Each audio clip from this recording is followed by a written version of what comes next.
Okay, so of all the things that I saw whenever I moved to America, meatloaf was definitely the one dish that I thought, it turned my stomach, the mere thoughts, but you know, I was just like going, oh, that can't be nice.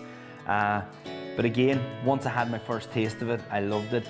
And I often write for Love in Dublin or some newspapers here and there, do some recipes. And of all the dishes I've been doing for the last 10, 12 years, meatloaf has had the biggest response. I put a lovely little bacon wrap in this. I add a little bit of diced vegetable, a little brunoise of carrots, some diced onion in there, and a tiny little bit of spice. Beautiful with a little onion mustard seed gravy. Give it a go. It won me over, so it's worth a shot. So first thing we're going to do, add about 1 kg of beef mince and 1 kg of pork mince. Okay, you can just use all beef. Or just make a pork meatloaf, whatever you want. I just find like that the beef is just that wee bit leaner, okay? So just adding the pork, there's just a wee bit more fat in some of the pork. Good average is looking at about 85% meat, 15% fat. You need the fat. Fat's going to render out, and then it's going to trickle right through, and that's where actually a lot of the flavour is going to come out of it when it comes to the meatloaf, okay? So take a carrot, and we'll take some celery. We're going to use some of the celery with the stalks intact, okay, or the herb intact, okay, because I want to get that flavor in there. There's an awful amount of flavor in the leaves themselves, okay. So dice them nice and thin.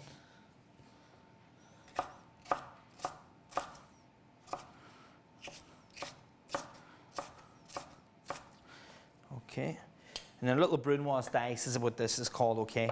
Nice, as fine as you can get it. You don't want to have it too big. For the reason being is, like, I'm going to put in some carrot and onion and the celery. If it's too big, the meat has to bind, and we're going to go through the whole process with the eggs and the breadcrumb and everything else. If the veg is too high, that veg is going to bind in through it. So if it isn't minute, whenever you go to slice it, it's going to break away, and you're never going to get a perfect slice on the meatloaf, okay? So it's essential that you dice them as fine as possible, all right?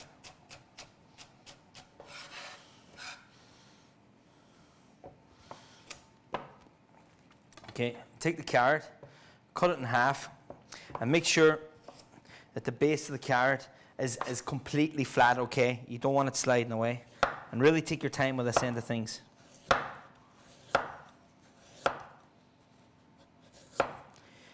Get the tip of the knife in, and then just gently push it through, okay?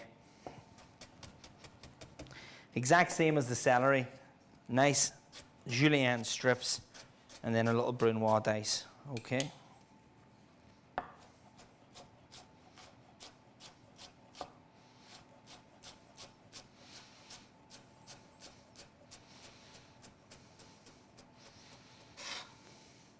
Back to our meatloaf then, and into our mix of mince straight in, okay? So I'm just going to stick on a pair of gloves here. You can use a spoon, just takes a wee bit longer to incorporate everything, okay? So if you happen to have little food safety gloves, just use them. It's ideal, okay?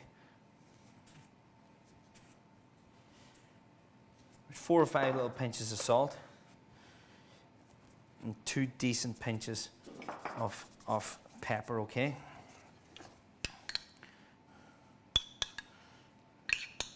And 3 tablespoons of Heinz ketchup.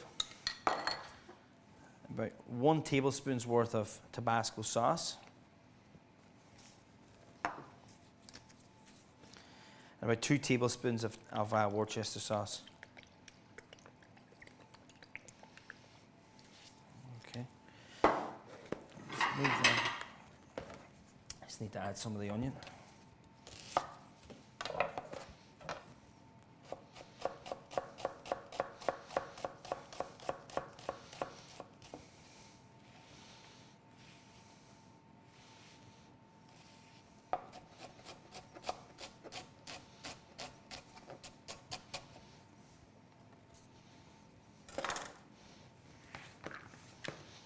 And then in with our eggs, okay? I'm going to use I tend to use maybe more eggs than most. I use about four large free-range eggs, okay?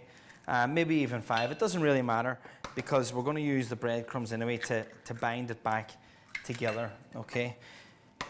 It's the salt and the albumin and the egg white and everything working together is what's going to set this, okay? So in you get then.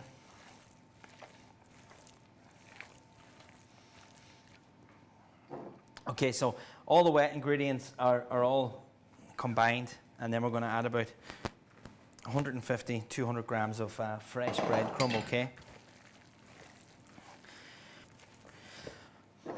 Okay, so whenever you have the meat bind, you still want it to be a little bit wet, okay? You don't want it to become too dry, but it's dry enough in the sense that there's nothing sticking to the sides of the bowl now, okay?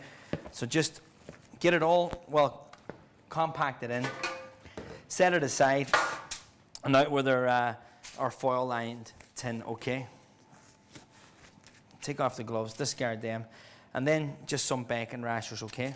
So straight in, one overlapping the other, and keep the belly streaky side hanging out over the edge, okay? And you're going to follow this all the way around. Okay, and then just to finish it off, one little slice right down the middle, okay? And then back with our mixture.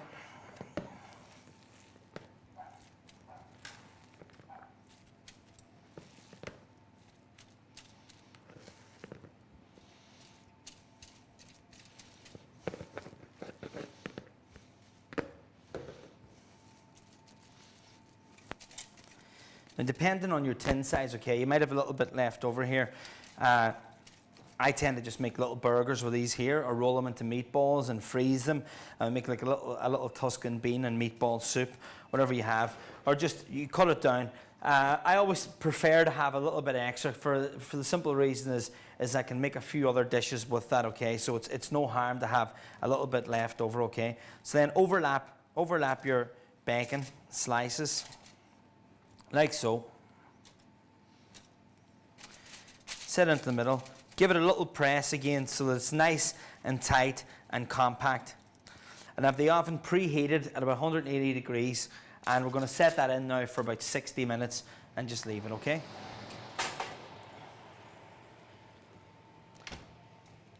I'm just going to tidy up here, get everything put away, and wait the 60 minutes.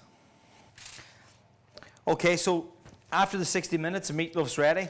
I've just let it sit here now for about 20 minutes, okay? So that's just going to let the juices settle a little bit. So again, in with the gloves. If you don't have the gloves, you can just use a cloth or tongs. But again, if you have these little gloves, use them. They're ideal. So as I say, it's been out of the oven about 20 minutes. It's nice and settled. Tip it over. And that's exactly what we're looking for, okay? So then out onto our serving dish. Now you can see from the part that was exposed to the heat is just that little bit crispier, okay? So then I'll take a knife.